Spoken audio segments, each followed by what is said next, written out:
Hola, ¿qué tal? Paz y bien, soy el padre Rubén Francisco Bellante y es un gusto para mí compartir una vez más otro capítulo de Gozo y Evangelio, este programa radial, taller, especialmente dirigido a catequistas, misioneros, evangelizadores, agentes de pastoral, servidores, donde intentamos dar herramientas para una evangelización llena de unción, llena de poder. Y bueno, como ustedes saben, estamos desarrollando en estos programas un poco el testimonio que nos dejan los personajes del Antiguo Testamento para nuestra vida personal y ministerial. Y estábamos viendo en el programa final del anterior, vimos un poco el inicio del testimonio de David, el corazón según el corazón de Dios, ¿no? Esto es, vimos un poco la grandeza de lo humilde, los motivos de la caída. Pero bueno, antes de seguir con David, un personaje esencial de nuestra fe judeo-cristiana, vamos a, como hacemos siempre, a invocar al Espíritu Santo. Pero antes les quiero preguntar si esto que estamos haciendo les está ayudando, les está, digamos, alimentando en la fe, en el servicio, en la entrega, en la parroquia, en la capilla, en el ministerio, en el grupo.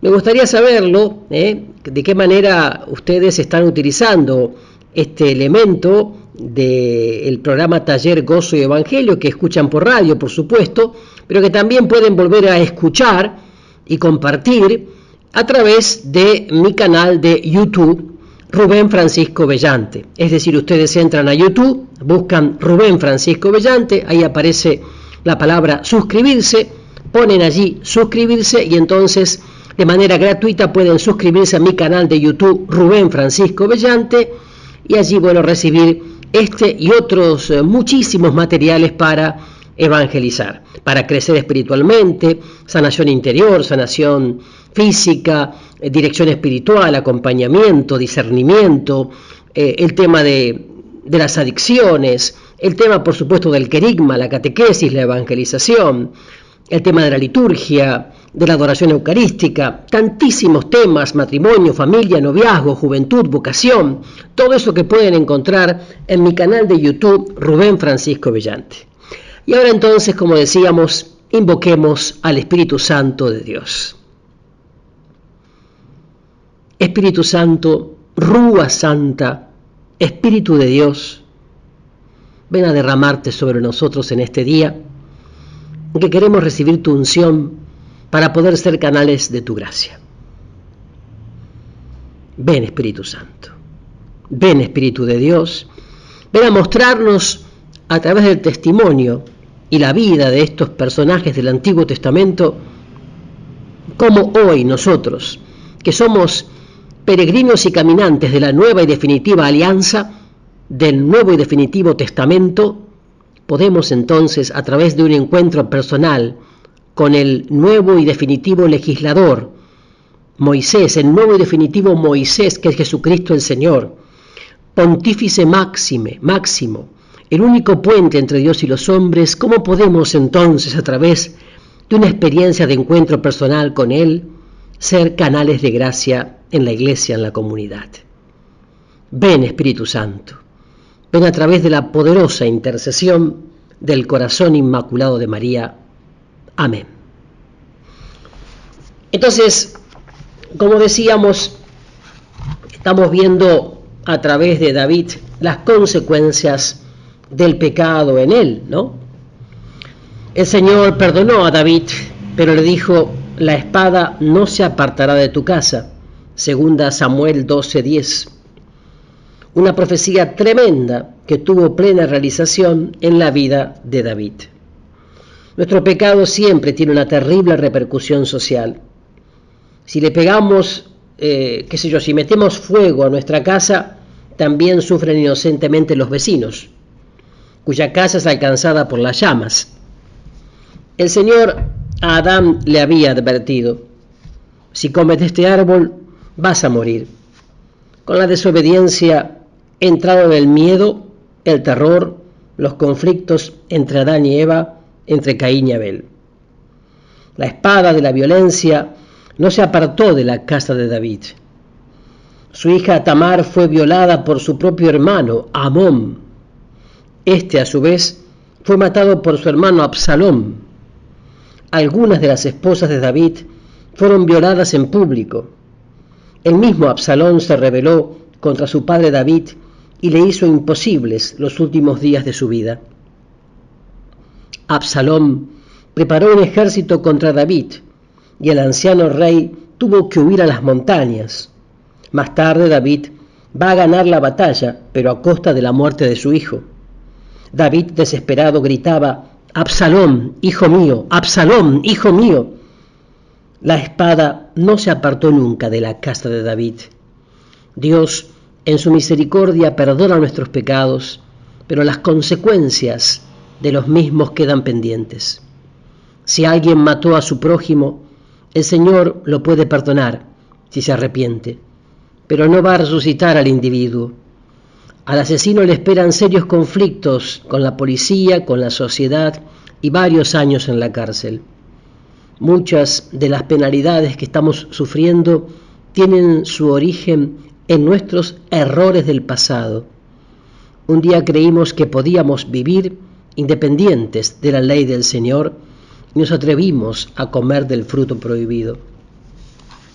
Las consecuencias las estamos experimentando.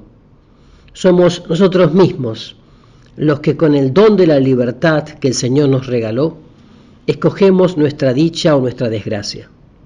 Sin embargo, qué fácil es tomar a Dios como el chivo expiatorio de muchos de nuestros males y decir: Dios me lo envió. El profeta Natán le quitó a David la máscara y le dijo: tú eres ese hombre. David podía haber inventado excusas para no reconocer su falta, como lo hizo Saúl ante el profeta Samuel, que le reprochaba. Pero David cayó de rodillas y dijo: he pecado. Su sinceridad ante Dios y ante su representante fue su salvación. Creen los especialistas de la Biblia que con motivo de esta ocasión David compuso el Salmo 50 o 51. En el Salmo David comienza por reconocerse culpable.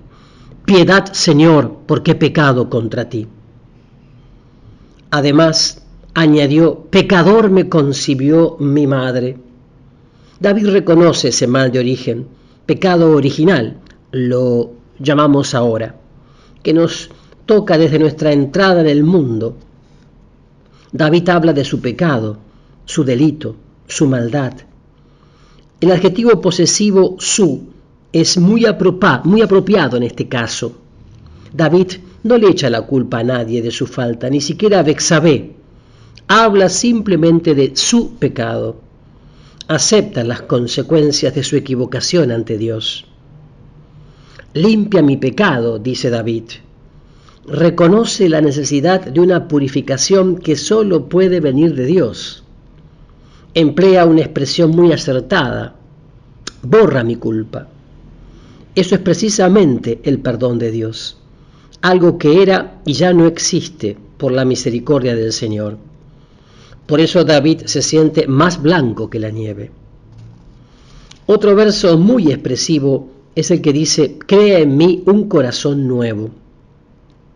Crear quiere decir sacar de la nada. David sabe que Dios lo puede hacer de nuevo, espiritualmente hablando. Quiere ser una nueva criatura en manos de Dios. Uno de los pasos más difíciles en el proceso de reconciliación con Dios es aceptar el perdón de Dios. Creer firmemente que Dios ya olvidó para siempre. Mientras no exista esa actitud, solo habrá un simulacro de reconciliación, pero la persona le seguirá teniendo miedo a Dios, y su pecado del pasado lo seguirá como sombra maléfica. No me quites tu Santo Espíritu, dice David en grito desesperado. Seguramente recordaría que a Saúl un día lo abandonó el Espíritu del Señor y llegó la desgracia de su vida. También recordaría el caso de Sansón, a quien el Espíritu del Señor abandonó y se convirtió en payaso de sus enemigos. También escribe David en su Salmo: Tú no quieres ofrendas y holocaustos. Lo que te agrada es un espíritu quebrantado. Durante un año, David había permanecido en adulterio con regularidad. Seguramente continuaba frecuentando el templo. Ahora se daba cuenta de que al no estar en amistad con Dios, todo aquello había sido un ritualismo sin sentido. Mientras nosotros permanezcamos en pecado, nos engañamos, creyendo que rezamos y que cumplimos con lo que Dios manda. Eso no le agrada al Señor. Él quiere sinceridad de corazón. Por eso el Salmo 50 termina: abre mis labios y proclamaré tu alabanza. La característica del que ha sido perdonado es que siente el impulso incontenible de alabar a Dios y que un gozo inmenso inunde lo profundo de su ser. Hermoso, ¿no? Maravilloso. Enseguida volvemos con más gozo y evangelio. No se vayan. Ya estamos de regreso con más gozo y evangelio. Soy el padre Rubén Francisco Bellante y estamos compartiendo gozo y evangelio de hoy con el tema ahora del testimonio de David. Y decíamos que en el Salmo 50 termina diciendo: abre mis ojos y proclamaré tu alabanza. La característica entonces del que ha sido perdonado es que siente el impulso incontenible de alabar a Dios y que un gozo inmenso inunda lo profundo de su ser. Hombre según el corazón de Dios es el mejor retrato que la Biblia presenta de David. No se podía decir de él nada mejor. David fue un hombre sincero ante Dios y ante los hombres, lleno de fe profunda y de un amor grande a su Señor. David no descansó hasta que el arca de la alianza fue llevada en triunfo a la ciudad de Jerusalén. Él iba danzando con espontaneidad ante el arca, a pesar de que su esposa Mical se burlaba de él. En medio de un pueblo que con facilidad se volvía hacia los ídolos, David permanecía siempre fiel al Dios único. Los salmos son la expresión más límpida de su amor a Dios y de su piedad sincera. Algo muy importante: David en todo momento quería ser guiado por Dios, cumplir su voluntad. Antes de partir contra la ciudad de Keila, David pregunta al Señor: ¿me permites ir contra los filisteos? Los del pueblo se oponen a ese designio. David vuelve a consultar al Señor y sigue su mandato.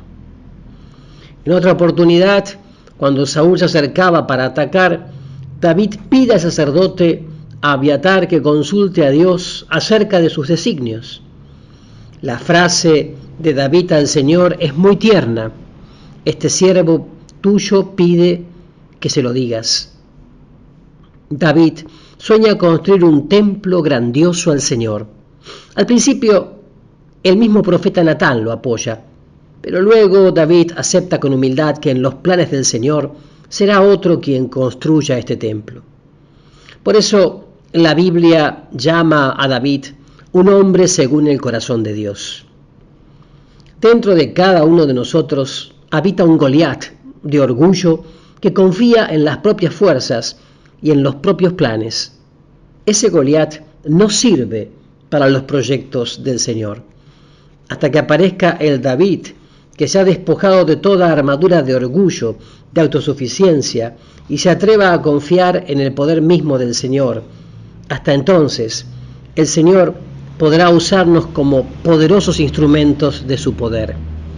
También nosotros, como David, hemos sido concebidos en pecado. El mal nos ha tocado desde nuestra entrada al mundo, pero si grande es nuestra debilidad, más grande es la misericordia de Dios. Una sola cosa nos pide el Señor: sinceridad para reconocer nuestro pecado y caer de rodillas para implorar perdón. David con humildad le rogaba al Señor: este siervo tuyo pide que se lo digas. El Señor quiere dirigirnos en nuestra vida, quiere que nos dejemos controlar por su Santo Espíritu. Él evitará que escojamos nuestros caminos cerrados para llevarnos a verdes pastos y aguas tranquilas. Así es. Así presentamos la vida de David. Pero, ¿qué me dicen de una mujer? Una mujer que se llama Ruth. Ruth, sí, Ruth. La de la mala suerte. Y bueno, el libro de Ruth, que además fue llevado al cine varias veces, ¿no? Porque para muchos es una novela rosa, pero no es una novela rosa. No. A ver, no se trata de un guión para telenovela, sino de algo muy serio, que hay que saber descubrir en este libro de Ruth, que tienen que leer porque vale la pena. Los esposos Elimelec y Noemí se trasladan a la ciudad pagana de Moab por motivo de una carestía. Allí muere Elimelec. Más tarde mueren también los 2 hijos de este matrimonio, dejando a 3 viudas, como ya saben, ¿no? La madre, Noemí, y 2 nueras, Orfa y Ruth. La vida se les complica mucho. Noemí decide volver a su tierra natal, Belén de Efratá. Le dice a sus 2 nueras que no se preocupen por ella, que estén más cuidando su porvenir. Orfa se queda, pero Ruth, que era una extranjera, una pagana, sigue a su suegra Noemí y además abraza la fe de su suegra Noemí. En Belén, Ruth se encuentra con el rico señor de un campo, Booz, ¿se acuerdan? Las espigas de Ruth, y se casa con él. Ruth llega a ser la bisabuela del rey David. Ya es clásica la relación suegra-nuera como símbolo de celos y competencia, pero este libro es un cántico a la suegra. En los momentos difíciles que les toca afrontar, Noemí muestra una fortaleza enorme que le viene de su fe en Dios. También se muestra sumamente generosa y le pide a su nuera Ruth que no se preocupe por ella, que no desperdicie su juventud y busque casarse de nuevo. Ruth queda impresionada por la entereza de su suegra y por esa fe profunda que le ayuda a encarar la vida con valentía. Este ejemplo de vida de fe impacta a Ruth y decide convertirse a esa fe que tanto había admirado en su suegra. Iré a donde tú vayas, le dice, viviré donde tú vivas, tu pueblo será mi pueblo y tu Dios será mi Dios. Jesús recalcaba que hay que ser sal de la tierra y luz del mundo. El ejemplo es algo indispensable para la evangelización. Las palabras se las puede llevar el viento, pero un ejemplo de vida de fe es algo que impacta a cualquiera. Se cuenta de un pastor protestante que se convirtió al catolicismo. Al ver la devoción con que un sacerdote hacía la genuflexión ante el sagrario, el ejemplo es algo decisivo en nuestra vida. Acerca del mal ejemplo, el pueblo sencillo dice que se borra con el codo lo que se hizo con la mano. El impacto del mal ejemplo es algo destructor. La persona que escucha a alguien hablar maravillas de la religión y luego constata que su vida no corresponde a lo que se predica, queda desilusionada y piensa que todo es una triste mentira. El tema de la providencia está entrelazado en todo el libro de Ruth.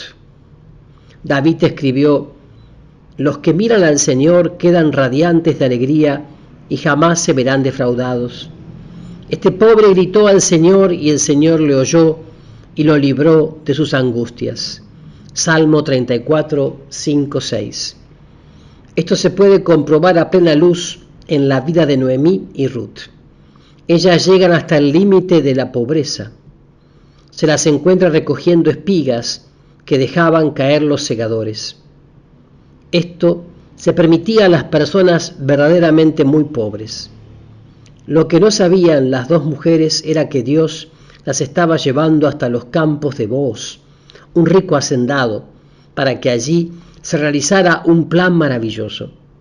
Boaz se casaría con Ruth, quien llegaría a ser la bisabuela de David. Jesús dijo: busquen primero el reino de Dios y su justicia, y lo demás se les dará por añadidura. Mateo 6:33.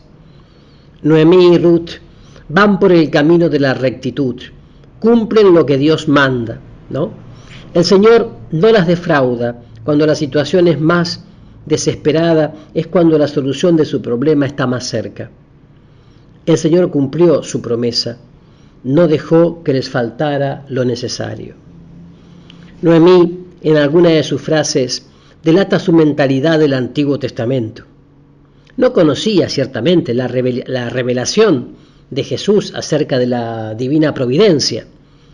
El Señor, dice Noemí, me ha enviado amargos sufrimientos.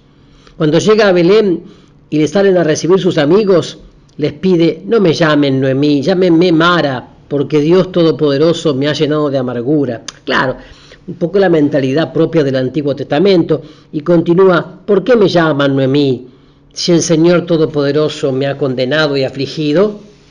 Noemí llama a Dios Todopoderoso, sí, pero lo concibe como un Dios que envía amargos sufrimientos y que llena de amargura y condena y aflige. Noemí pertenecía al Antiguo Testamento. Son muchas las personas en la actualidad que repiten frases similares a las de Noemí. No es raro escuchar expresiones como las siguientes: Dios me quitó a mi hijo, Dios me envió esta enfermedad, Dios nos mandó estas calamidades para probarnos. A la luz del Nuevo Testamento, estas expresiones sencillamente no corresponden al Dios de Jesús, corresponden a un Dios pagano que quita hijos o envía enfermedades. Esto lo seguiremos viendo ahora, después de la pausa, porque ya regresamos con más Gozo y Evangelio. Ya estamos de regreso con la tercera parte de Gozo y Evangelio de hoy, y estamos viendo el testimonio de Ruth, ¿no? El libro de Ruth, este personaje tan importante del Antiguo Testamento. Y decíamos que Noemí pertenecía justamente al Antiguo Testamento y tenía esta idea así de que Dios nos mandó estas calamidades para probarnos, ¿no? Entonces decíamos que nosotros tenemos la luz del Nuevo Testamento, y por esa nueva luz nosotros podemos descubrir otra realidad, otro aspecto. Por ejemplo, Jesús decía que si un hijo le pedía pan a su papá, hablar de un Dios que aflige y condena, ¿no? Es cierto que Dios aprovecha los momentos de crisis de sus hijos para poder llegar con mayor facilidad a ellos, ya que durante las épocas de bonanza no se quiere escuchar su voz ni se la necesita.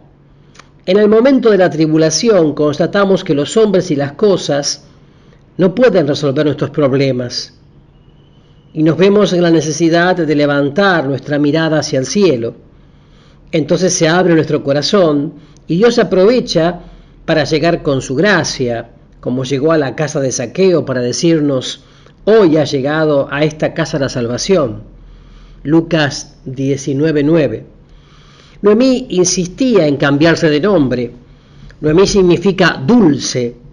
Noemí quería que la llamaran Mara, que significa amarga. Nos gusta lamentarnos, recordar el pasado de fracasos. Nos encanta que los demás se compadezcan de nosotros, pero Jesús no vino para que nos sintiéramos personas amargadas, sino para que tuviéramos vida y vida abundante. Juan 10:10. Y Ruth le preguntó a Boaz el motivo por el cual la trataba con tanta deferencia. Y Boaz respondió: sé muy bien lo que has hecho por tu suegra. Que el Señor te lo pague. Que el Señor y Dios de Israel, en quien has buscado amparo, te premie por todo lo que has hecho. Ruth no había seguido a su suegra por interés personal. Noemí era tan pobre que no le podía ofrecer nada, simplemente la siguió porque la amaba. No quiso que se quedara sola, se sacrificó por ella. Nosotros a Dios no debemos amarlo por la recompensa que nos pueda dar. El niño meloso que saluda a su papá con artificio está buscando que su papá le regale unas monedas. A Dios le debemos amar por Él mismo, por lo que Él ha hecho por nosotros. Pedro un día le preguntó a Jesús: a nosotros que lo hemos dejado todo, ¿qué nos vas a dar? Jesús le aseguró que recibirían 100 veces más. Pablo habla también de la corona de gloria que nos darán. El Evangelio revela claramente lo concerniente a una recompensa futura. Pero eso sí, a Jesús le desagradó la persona que lo quería seguir solamente por un interés mezquino. Se le presentó un individuo y le dijo: Maestro, te seguiré donde quiera que vayas. Jesús vio que no era por amor al reino, sino por algo muy ajeno al mismo. Por eso no recibió a aquel individuo en su comitiva y le hizo ver que él no tenía ni dónde reclinar la cabeza. Mateo 8:20. Hay unos versos de un poeta español que a veces dicen que es Lope de Vega, que dice: no me mueve, mi Dios, para quererte el cielo que me tienes prometido, ni me mueve el infierno tan temido para dejar por eso de ofenderte. Tú me mueves, Señor, muéveme el verte colgado en una cruz y escarnecido. Muéveme tus afrentas y tu muerte. Bueno, esto también mucha gente se lo atribuye a Santa Teresa de Ávila, pero no, como sea, fue dicho y dicho está. A Dios lo amamos porque Él nos amó primero. El cielo y el infierno salen sobrando para el verdadero amador de Dios, que tanto amó al mundo que envió a su Hijo único para que todo el que crea no se condene, sino que tenga vida eterna. Juan 3:16. Ruth no siguió a Noemí con la intención de obtener algún beneficio. La siguió en la desgracia porque la amaba. Se cumplió lo que el Evangelio promete: den y se les dará. Les dará en su bolsa una medida buena, apretada, sacudida y repleta. Lucas 6:38. Ruth se entregó ella misma y Dios no se dejó vencer en generosidad.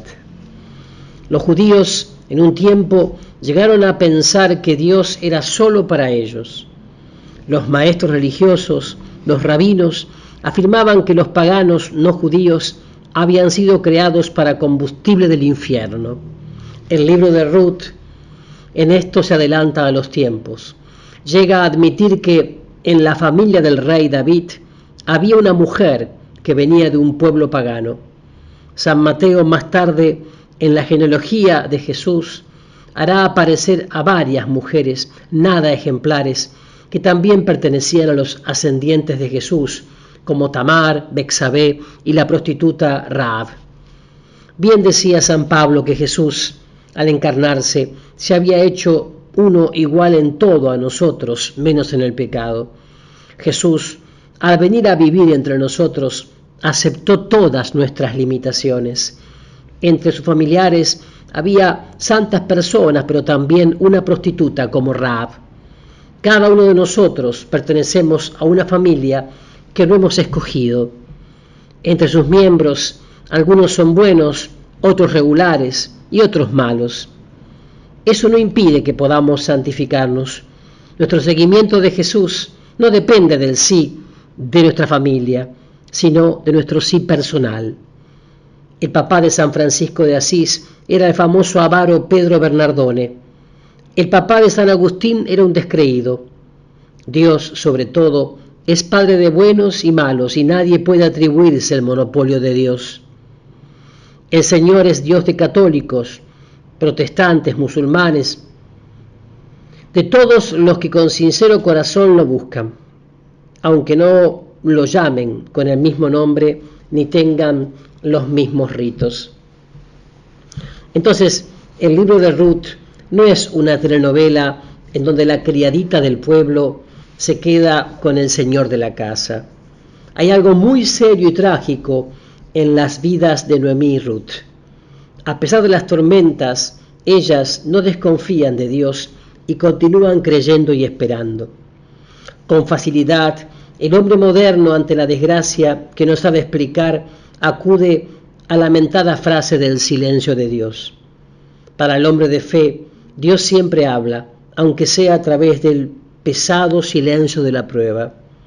El hombre de fe nunca desea que lo llamen Mara, amargado. Él sabe dar razón de su esperanza y por eso sabe que le toca seguir adelante y que ya llegará el momento en que Dios le indique cuál es la tierra prometida. El hombre de fe no pretende ver ángeles en todas las esquinas, pero a pesar de que Dios se esconde, continúa sabiendo que el Señor no renuncia nunca a ser el único director de escena del gran teatro del mundo. Sabe que Dios no aparece en escena, pero que actúa entre bastidores. San Pablo decía que ahora nosotros vemos a Dios como a través de un espejo, pero que un día lo veremos cara a cara. 1 Corintios 13, 12. Los espejos del tiempo de Pablo eran sumamente rudimentarios, no como los que encuentran las señoras cuando van a nuestras modernas boutiques. A Dios ahora nos cuesta verlo de cuerpo entero. Nos contentamos con intentar descifrar sus señales, pero estamos seguros de que, como a Noemí y Ruth, Él nos está llevando al campo de trigo de Booz, en donde tiene un mensaje especial para cada uno de nosotros. Sí, nuestros caminos, por momentos, se entrelazan y se enredan. Nuestra fe nos dice que, a pesar de todo, el Señor nos guía por el sendero recto, haciendo honor a su nombre, como dice bien el Salmo 23. Por eso entonces digo, el libro de Ruth no es una telenovela en donde la criadita del pueblo, la mucamita, se queda con el señor de la casa, la que viene del campo. Hay algo muy serio y trágico en las vidas de Noemí y Ruth. A pesar de las tormentas, ellas no desconfían de Dios y continúan creyendo y esperando. Y la pregunta que te hago es, ¿cómo está tu vida en relación a Dios? ¿Cómo está tu vida y tu confianza y tu entrega y tu abandono en el Dios fiel que nunca te deja? Ahora, al regresar, vamos a ver a Tobías, el hombre de la alabanza. Así que no se vayan porque ya hay más gozo y evangelio. Ya estamos de regreso con la última parte de gozo y evangelio del día de hoy. Bueno, y quiero compartir con ustedes otra historia, la de Tobías. Tobías, el hombre de la alabanza. El cardenal Gomá dijo que el libro de Tobías era un tratado de moral en forma histórica. En el libro de Tobías, en efecto, relucen las virtudes cristianas encarnadas en los varios personajes. Tobías era un israelita desterrado en Nínive. Se caracteriza por su profunda piedad y sus obras de servicio en favor de los judíos necesitados. Esto le atrae la ira del rey, que lo busca para matarlo y termina por privarlo de sus posesiones. Para colmo de males, Tobías queda ciego. A pesar de todo, continúa sirviendo a Dios. En la ciudad de Ecbatana había otra buena mujer llamada Sara. Se había casado 7 veces y durante la noche de la boda habían muerto sus maridos. Sara un día está por suicidarse, pero al acudir a la oración encuentra fuerza para superar esa crisis de su vida. Tobías envía a su hijo, llamado también Tobías, a cobrar una deuda a Gabael. Un joven se ofrece para guiarlo durante el viaje. Ese joven es un ángel que no se da a conocer por el momento. Durante el itinerario, Tobías, hijo, se hospeda en casa de Raguel, en donde se enamora de su hija Sara y se casan. Al retornar Tobías a su casa, por sugerencia del ángel, lleva la hiel de un pescado para curar a su padre. Tobías recobra la vista y termina bendiciendo a Dios mientras el ángel desaparece. En el libro de Tobías, la oración tiene un lugar preponderante. Tobías es un hombre de cuyos labios siempre aflora una plegaria. En el trágico momento de quedar ciego, acude a Dios con una oración desgarradora. Al terminar, siente que su ánimo se ha calmado. El mismo día, en la ciudad de Ecbatana, Sara, al verse despreciada porque sus maridos habían muerto la noche de la boda, tiene el impulso de ahorcarse. Acude a la oración y logra vencer la tentación. Su espíritu se aquieta. Más adelante, en el mismo libro, cuando el ángel se da a conocer, le revela a Tobías que ese día, cuando Sara y él oraban, había llegado su oración a Dios y que el Señor lo había enviado para sanarlo a los dos. Todo esto es muy revelador en cuanto a la oración. La oración se presenta aquí como fuerza poderosa contra el mal, contra la tentación. Tanto Tobías como Sara logran vencer su depresión por medio de la plegaria. De sumo interés es lo que el ángel Rafael dice acerca de la oración. Al mismo tiempo que Tobías y Sara han elevado su plegaria, ha sido presentada a Dios y el Señor envía a su ángel para que solucione el problema. Muy lejos estaban los angustiados personajes, Tobías y Sara, de pensar que sus oraciones estaban siendo escuchadas y respondidas. Es lo mismo que sucede con nuestras oraciones. Siempre son escuchadas. Lo que sí juega un papel importante en la oración es el factor tiempo. La plegaria de Tobías y la de Sara fueron inmediatamente escuchadas y respondidas. Pero van a pasar varios días antes de que les llegue la curación. Lo que más cuesta en el camino de la fe es comprender que el tiempo de Dios no corre pareja con nuestro tiempo. Dios todo lo ve en presente, en cambio nosotros seguimos el ritmo de nuestros alocados relojes. El capítulo 8 también exhibe la oración como el elemento que rompe ligadura del mal. El joven Tobías intentaba casarse con Sara, pero en el fondo de su corazón temía, pues se había enterado de la historia de los 7 maridos de Sara que habían muerto la noche de la boda. El joven Tobías le expone sus temores a su compañero de viaje, Rafael. El ángel le dice que no debe temer, que se ponga en oración antes de acostarse, que confíe en el poder de Dios. Así lo hacen los 2 jóvenes esposos. El mal queda conjurado por efecto de la oración. Como nota de humor negro, los padres de Sara preventivamente ya habían mandado cavar la tumba. Su sorpresa fue encontrarse en la madrugada con los 2 jóvenes esposos que dormían plácidamente. La Biblia, en forma simbólica, pone de manifiesto que en este caso entró en acción la oración como poder indiscutible contra el mal. En la actualidad son muchos los males que asedian a los matrimonios: celos, envidias, distanciamientos, rencores. Si marido y mujer oraran diariamente juntos, podrían destruir esos males con el poder de Dios en sus vidas. Lastimosamente, en lo que menos se piensa muchas veces es en orar juntos. Se acude a médicos, a psicólogos, a sexólogos, a medicinas, a curanderos, a videntes. Todo esto está muy bien. No, por lo menos digo, está bien lo de médicos, psicólogos, lo otro no. Pero sin descuidar algo tan especial como la oración. El día de su matrimonio imploraron de rodillas el altar la bendición de Dios. Ese gesto de estar de rodillas ante el Señor no se debería borrar de sus vidas. En esa forma podrían hacerle frente a tantos males que en la actualidad acechan a los matrimonios. En el libro de Tobías es notoria la diferencia de caracteres de Tobías y de su esposa Ana. Tobías, a pesar de la tragedia en su vida, es un hombre sereno, calmado en todo momento. Ana, en cambio, es una mujer nerviosa, inquieta, desconfiada. En lugar de consolar a su marido cuando queda ciego, le dice: en eso pararon tus obras de caridad, en eso pararon tus buenas obras. Ahora se ve claro lo que eres. Tobías 2:14. En ningún momento se sugiere que Ana sea una mujer de oración. En cambio, Tobías es el hombre de la perpetua oración. Allí está la diferencia de actitudes ante la vida.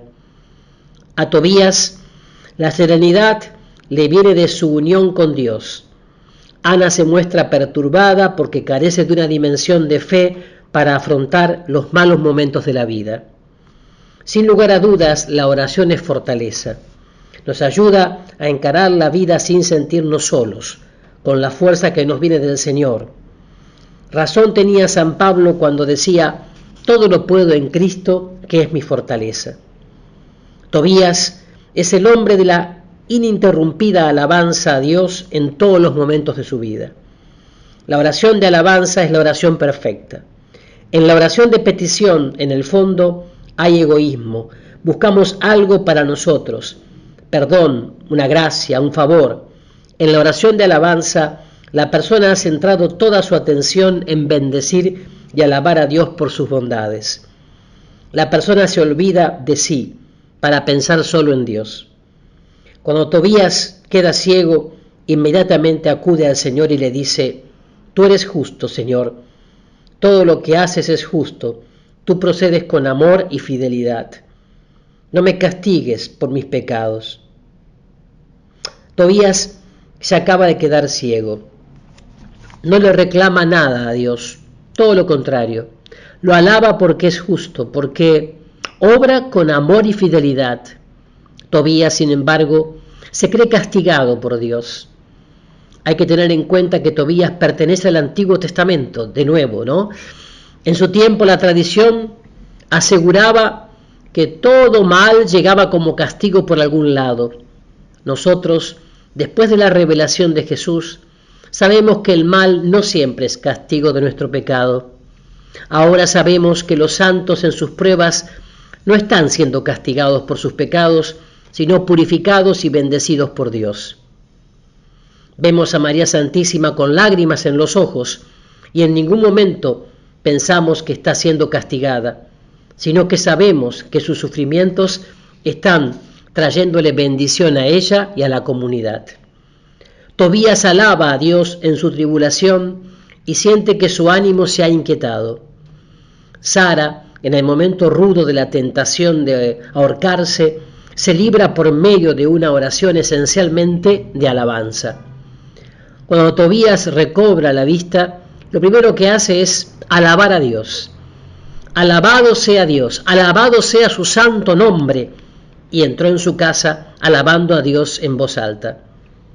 Cuando el ángel Rafael se da a conocer ante Tobías hijo, el primer consejo que le da es: alaben a Dios y hablen de sus bendiciones delante de todos los hombres. Alábenlo y canten salmos en su nombre. Honren a Dios dando a conocer a todo hombre lo que Él ha hecho. No se cansen de darle gracias.